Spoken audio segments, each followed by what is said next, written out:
first possible position is this.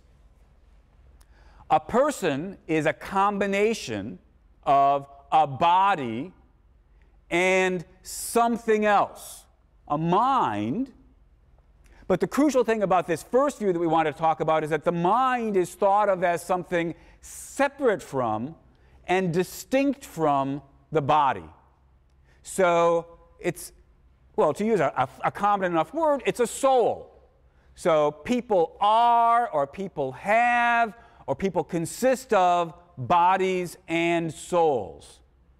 The soul is something, as I say, distinct from the body. I take it the idea of the body is a familiar one. It's this lump of flesh and bone and muscle, you know, that's sitting here in front of you, and that each one of you sort of drags around with you. The sort of thing that, you know, we can put on a scale and prod with, you know, with a stick, and the biologists can study.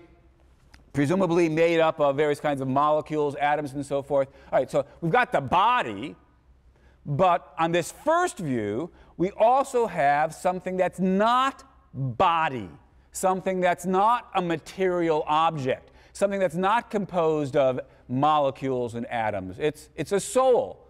It's the house of, or the seat of, or the basis of consciousness and thinking, perhaps personality. But the crucial point for this view is that the proper metaphysical understanding of the mind is to think of it in non-physical terms, non-material terms. That, as I say, is the first basic view. I'm going to say something more about that view, a fair bit more about that view over the next couple of weeks. But first, let me sketch the other basic view. So this first view we can call the dualist view.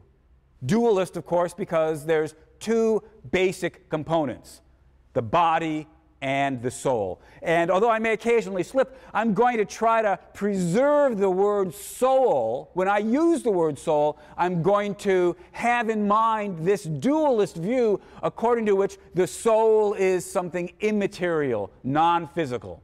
Some other kind, you know, the body is a material substance, the soul is an immaterial substance.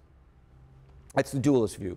The alternative view that we're going to consider is not dualist, but monist. It says there's one basic kind of thing, and only one basic kind of thing. There are bodies. So what's a person? A person is just a certain kind of material object. A person is just a body. Of course, it's a very fancy material object. It's a very amazing material object. That's what this second view says. The person is a body that can do things that most other material objects can't do. So on the monist view, which we'll call physicalism, because it says that what people just are these physical objects, on the physicalist view, a person is just a body that can, now you fill in the blank, right? You point out the kinds of things that we can do. Well, we can talk, we can think, we can sing, we can write poetry, we can fall in love, we can be afraid, we can make plans, we can discover things about the universe. Well, according to the physicalist view, a person is just a body that can do all of those things, can reflect, can be rational, can communicate, can make plans, can fall in love, can write poetry. That's the physicalist view.